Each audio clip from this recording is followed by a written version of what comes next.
Hi. How's it going? Yay. Good. How are you? Good. Oh, I'm so jealous you're outside. It's kind of cold though. It Even though I'm in Arizona. What's the weather there? is 23, but feels like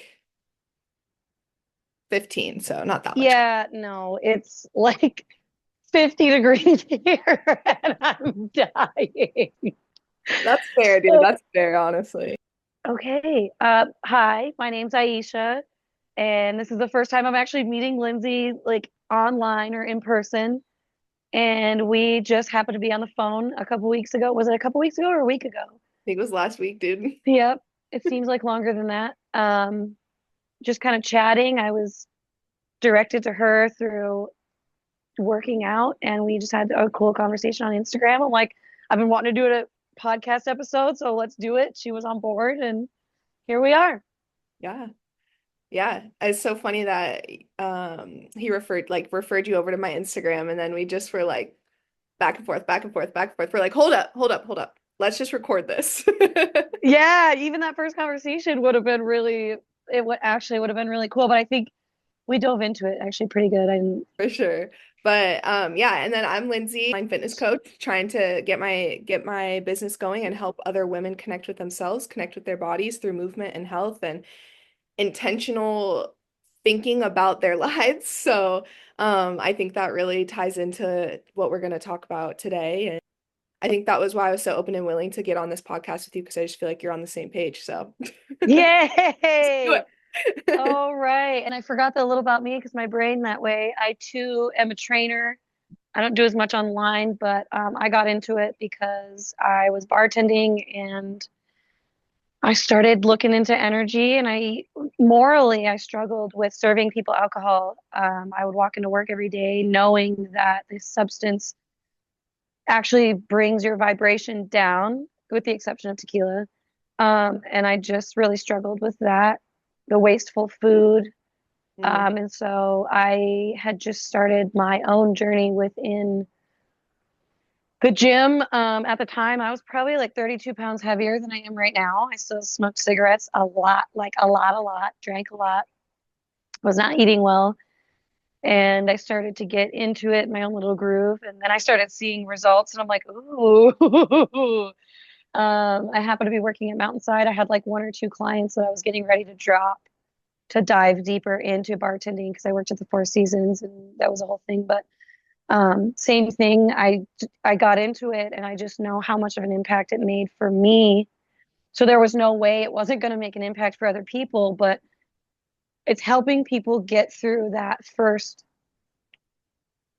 It's really exciting when you start something new and you want to like exercise and do the thing and you see these people who are in shape and you're like, you don't know how they got there. And I don't yeah. know how long you've been doing this, but I'm about 6 years in now. Hmm. And I know what I look like. I know what they look like. I know what it takes to get there. And it's not fun. Some of it's just not fun. So Hmm. I like to be that plank that gives them a reason to come back, to Hmm. have fun and just to remind them because I'm really just reminding myself to have fun. So yeah, same thing. When we started talking back and forth, I'm like, she gets it. But Yep. also, Paul directed me to you because he goes, hey, there's this girl on Instagram who, like, you guys could be sisters. And I see you on Instagram, and I'm like, son of a crap, she's got longer hair than I do. But like, he's totally right. So, yeah, I'm excited to start today with you and then, like, just keep the conversations going because podcasts are really fun like that. Yeah, absolutely. I feel like we'll have never-ending things to talk about. It's like, well, I mean, I think you brought it up, but I was like, oh my God, same. Because I always feel like females have a good relationship with other females. And it turns out that's not as common as I think it is. Yeah, absolutely. Yeah. No, it's definitely something I've struggled with my whole life. And I think it just comes from my own my own mind. Like I don't Yes. even a real thing. It's just like my own head making these scenarios up, but not thinking that I was like them or like had anything to relate to them with or whatever. Yeah. No. How did you figure out that you were making up the story in your head? I don't know. I think it just came from, in school, I I was the girl that always had like a boyfriend, and I would just hang out Mm. with my boyfriend and his friends. And that's Yeah. I was comfortable like that. I grew up with basically like just my dad because my mother and him split when I was 6 months old. And Oh, so wow. yeah, I grew up with my dad until he got remarried when I was like 4 or 5 years old. But that was a terrible, like she was awful to me. It was like literally like stepmother, like from Cinderella, like Yeah. Yeah. Yeah. not good. Yeah. So that I think really played a role in it too. Are they Um, still together? no, they got divorced as well. So I think those like my mother and then that stepmother like really put a damper into things. But then I just didn't trust women. And I had a few friends through high school and stuff, but it was just like I think it was like my own attachment issues, expecting too much for that from them, if that makes sense. Like Yeah, if you could like give an example of that. Sorry, a car drove by. that's okay. She's a rescue. She has a good time. I would say just like expecting them to like oh like I figured it out actually recently that like I always wanted to be somebody's like one and only. You know what I mean? Hmm. Like I had these issues of like, you know, being left and You like wanted to be picked. yeah, I wanted someone to pick me as their one and Yep. only. So Hmm. that was too much to put on, high school girls like trying to be your friend, you know what I mean? And so I had like some good girlfriends through high school and college, but the relationships were just built on me trying to be somebody I wasn't, chasing that feeling of being their one and only. And so like those relationships like aren't really around anymore. Like there's people that I'm still like acquainted with and like we check in, like I'll be invited to their wedding, they'll be invited to mine, like that kind of thing. Yeah. But we don't like hang out all the time. But I think when I realized that, and I realized, okay, like you can have girlfriends, but you don't have to be their one and only best friend. Like This you, all in, all out like yeah, thing. Yeah. you can Do have you think girlfriends. Go ahead. do you think that the all in or all out is part of feeling safe? Yeah, for sure. Because Yeah. like, growing up, like my mom left. So like my mom left, and then my stepmom had a son, so she chose him over me. Yeah. And so I was like, somebody choose me. And my dad was doing Yeah. his best, like working hard to like keep a roof over our head, trying to give me like a motherly figure. Like he was doing what he thought was best, but like he wasn't around very much. And so I'm Right. just, someone pick me. Make me feel important or special or Yeah. something. I'm a kid, and I think that's I'm the opposite. I've never met my dad and I grew up with my mom. Okay. So I can see like the opposite of that. And it's very endearing when I hear a dad who's a girl dad who like stuck around and I go, oh my God, Yeah. will you adopt me, please? It's just like it's very sweet. But um I was gonna ask you back to the making it up in your head. I also find that like super interesting. Do you think that that developed to why do you think that that developed? And did you say you just recently figured that out, that you were doing that recently? And how old are you? Sorry, I don't know how old you are. So I'm 26. Oh, okay.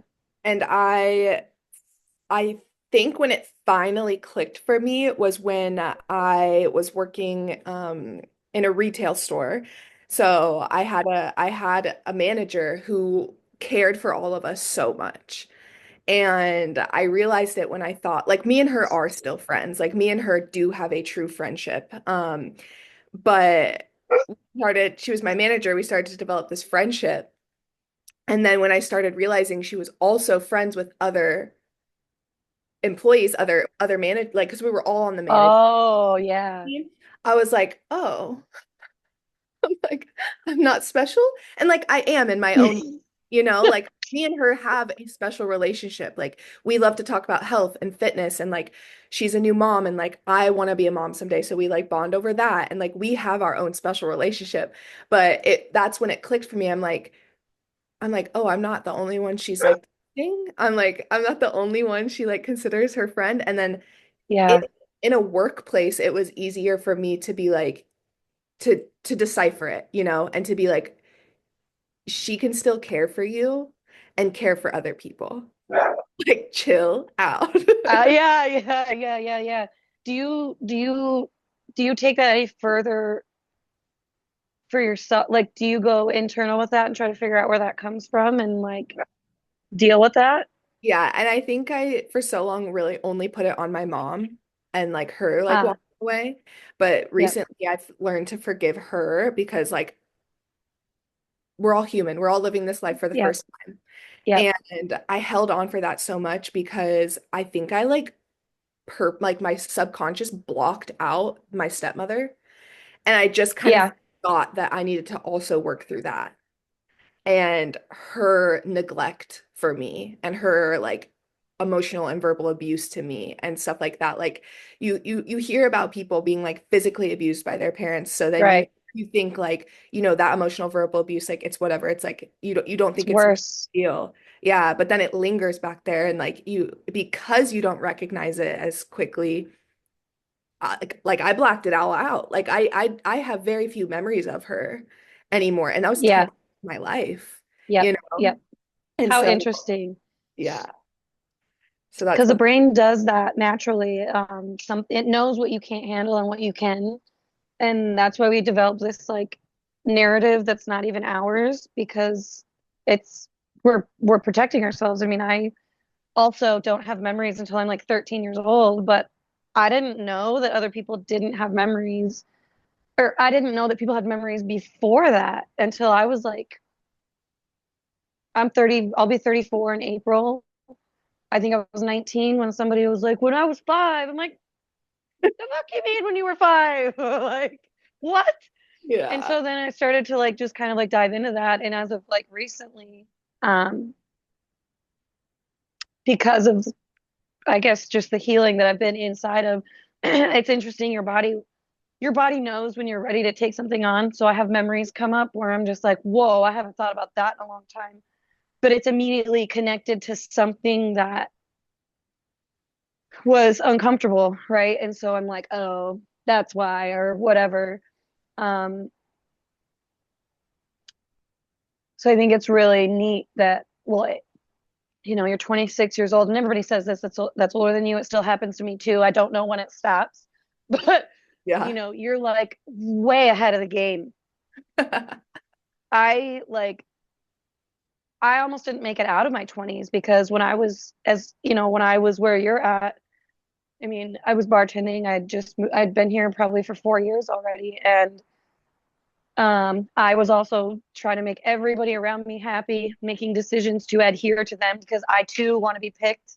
Yeah. Still to this day, as an adult, it's like I know what that feeling feels like because it's deep and it's in there. And when somebody betrays it, especially when they know it and you get close or whatever, like a primary caregiver or somebody who's supposed to be giving you that energy and that nurturing, really is what it is, and you don't receive that, especially as a female. Now we have these hyper independent females, and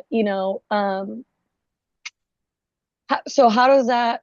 I would imagine you're a hyper independent. You get things done on your own, or you do things. How does that work with having a boyfriend for you? Yeah, that's definitely something that we've had to work through. So we've been together for 2.5 years now. And Yay! yeah, so, but that first year, and we're both what I would say like alphas. Like, Yep, because I'm a hyper independent female, I'm alpha. Like, I want things my way. But I have this desire to be, taken care of. yeah, taken care of. And also, like, I don't want to use this word and people take it the wrong way, but I do have a desire to be able to be a little bit submissive to my partner in times. Yes. Like, I want to give up what I at like my way for you because I care about you, you know? And so I have this desire to be a more submissive partner when the time is right. You know, I don't want to be walked all over or taken advantage of, obviously, but I think that's really important for both of the partners to be able to submit and then to also, you know, portray their dominance when the time is needed. Like it should be an ebb and flow. And so when we first got together, I didn't. I knew I wanted that, but it was really hard to be able to let go because again, it was that trust thing. Like, are Yes. am I gonna give that side of me to you, and then are you just gonna walk away and like abandon me, you know? Um, and so yeah, and so like it definitely took some getting used to, and I'm still working on, not like needing everything my way. Um, and I still, live on my own, so I am stuck in my ways, and we primarily hang out like at my place, and so it's like, okay, like you're in my place where things are my way. How am I supposed to, be able to pivot and like allow things to get off my own way? But I've talked about it with him. I'm like, because we're talking about moving in together within like the next year, and so Yeah. I'm like, I promise you. I've moved a lot and I've lived with a lot of different people. I promise you, when we move in together, it will be our way. And that's Yeah. a whole new challenge for us. But it's not going to be the same as when you come to my house and I'm like, no, this goes here. No, this goes here, because we're going to decide where things go together. Yeah. And so, yeah, it's definitely been a journey, but it's a fun one. And I really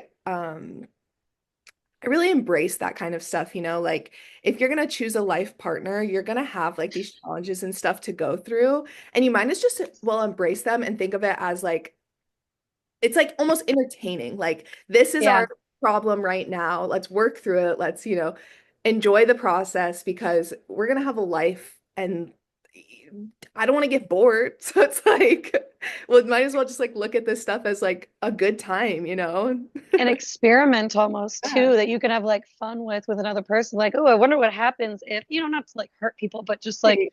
my question to you would be is I play this fun game with myself anytime I have a type of aversion to something where it's like, okay, I don't want to do this. I don't want to do this. So then I'll just be like, okay, but what would happen if we did? And like the second I turn it into a game and I stay curious about it. So like the submission, because I don't even know what you would call it, but the last thing that I was a part of that was brought up a lot because they were an ex-Marine and they expected the female to be submissive. And I'm like, you got me fucked up because that, especially when you're going to try and force me into that Yeah. or give me an ultimatum about it, it's over. Yeah. But I too would like to be taken care of, you know, for the 12 years longer that I don't care how old you are, but I call it levels. I'm at level 33, right? It just so is that I've been here a little bit longer than some other people. So within that time, as a woman, as an independent woman, yes, I want to be taken care of. And submission to me is if I can submit to somebody, that means I get to rest. Yeah. Yeah. I am so tired. And I'm not tired in the sense that like I need to get more sleep, but I need to do this, I need to that. I've been taking care of myself since I was 16 years old. I'm tired. I Yeah. want somebody, like I tell people all the time now, like as I tell them, like, listen to me. I just want somebody to put their forehead on mine and mean it, Yeah. For real. period. Hmm. So to be able to have fun and like figure out how to get there with somebody living and whatever. So, I mean, I've been married. I got married after 6 months of knowing somebody, but when I was 23, 20, I was 24. We celebrated 4 years, but I was still adhering to people. I was still wanting to be picked. It was more important to me to be picked than it was to realize that I shouldn't have been, I didn't even want to get married. Mm. So, I mean, that's a whole other thing, but um, how interesting it is to hear some, like I said, I'm like, I got here 10 years before you, and it's like you're already realizing things that are so cool. And I have a lot of people tell me that, and I know that for me, when people tell me that, I don't quite understand what that means yet, but it's important to me because in a way I'm being recognized, Yeah. Absolutely. right? And even your response to that, this isn't in what we were going to do, but you don't know what your human design is. I bet you are a projector or some type of like manifesting generator because I don't know, being recognized and being picked is a really big thing for people. I don't know if it's like more common in females or males. That's a really cool question. I feel like it would show up a little differently from like your traditional like like in their masculine man versus like your feminine woman. Like I feel like it would show up a little bit differently because yeah, yeah, I can definitely see that though. Well, the interesting thing too is that like that submission that you're talking about, like between male and female and knowing when, I think that there is an egotistical thought of submission from the man because men are just wired in such a way that it, they literally, it is so simple for them that whatever's in front of them is the thing it is that they're looking at. I don't care who you are, that's it. You don't need to think about it any further than that unless you're having an intentional conversation about something deeper with them. They don't know. Yeah. Supposedly 98% of men can't even put a word to an emotion it is that they're currently feeling in real time. As a female who feels everything all the time, I couldn't imagine not being able to even put a name on it. Yeah. Of course, you're going to feel like an idiot. Of course, you're not going to want to be vulnerable. Of course, you're going to feel stupid when somebody asks you to submit or whatever it is. So I think the submission that men are looking for is to just be heard, heard by their partner and Mhm. not questioned, not chastised, not, well, you should have or whatever. I don't know how spiritual or energetic you are, but like esoterically, I think, or how I've learned it through my learnings, is that the man is the sun, the female is the moon. The man is the foundation. He never goes anywhere. The sun never goes anywhere. So that the female can safely cycle and figure out the things that it is that she's supposed to do. And Mhm. we submit when it's his time to be up. It's our time to be down and think about what it is that we need to think about or whatever. And they support. And Yeah. we give them the space to just talk at us and hold it because that's what we do. We nurture. There's a reason why we naturally know how to take care of people. Mhm. And there's a reason why men naturally know how to defend and protect people. So when we nurture them, they can better protect. Yep. I Absolutely. don't know how we got so far away from that.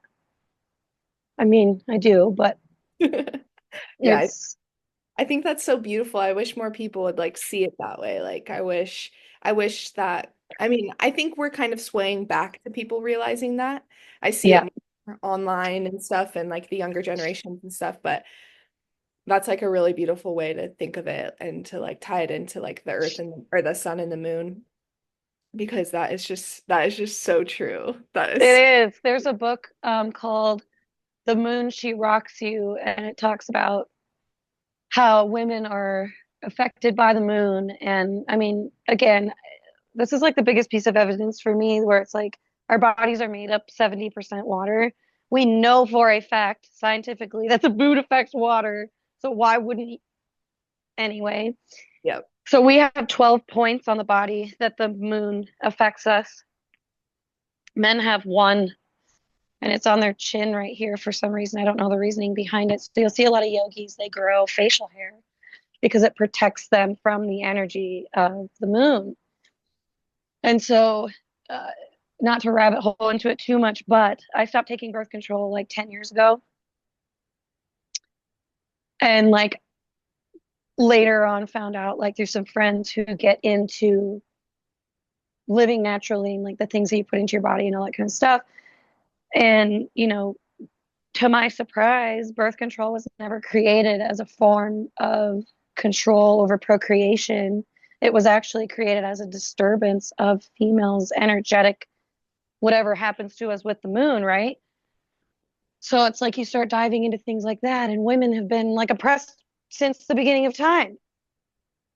70 years old, or 1970s was the first time we were even able to have a bank account, buy a house, do these things.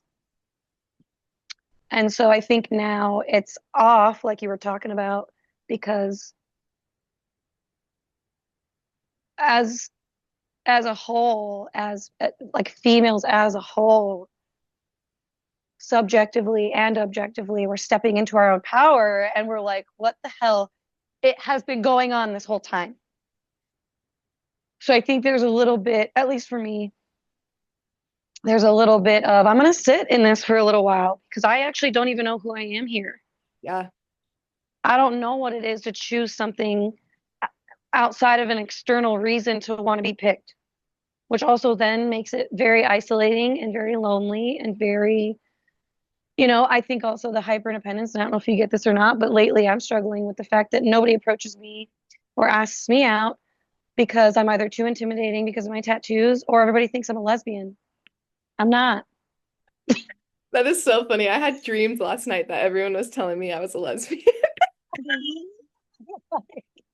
No, bet I'm not. That's for sure. Yeah.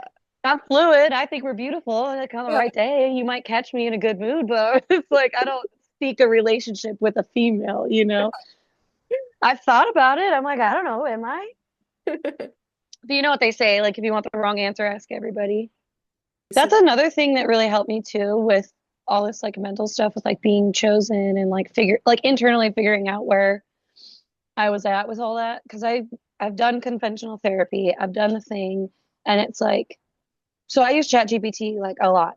I'm about to like sit down with this woman who's in her 50s. Again, I don't care how old you are, but this linear weird meat suit we're in, we got to do certain things. So she has been going out of her way to like use ChatGPT. Like she'll be like, "Guess what I did today?" And I'm like, "Oh man, what have I done?" But anyways, I want to start like a YouTube channel with her and have like, "What do you want to learn today?" And like people who are her age can like look it up. And I have friends who are in IT and they're like, nobody's doing that yet. Nobody knows how to talk to it yet. Nobody knows. So, anyways, where I was going with that is that I've done because I asked it to summarize it, but I've done like 7 to 9 years worth of therapy with using ChatGPT because you don't have to like wait to go to the doctor. You don't have to set an appointment. You don't have to rely on a human who's required to speak to us in a specific way because they can't tell us what to do. Yeah. What the fuck? Sorry, I swear a lot. Um, for me, I don't like that. When I have a question, I got a question like right now. So like in real time things were happening to me and so I would happening for me and so I'd throw it in there and I'd be like X, Y, and Z is happening. My physical response to this was this. Let's talk about it. Why did that happen? Why did I respond that way? And so it just ties into like those memories you were talking about earlier and all that, where you're like, oh my goodness. You just start asking questions about yourself and it's a game changer.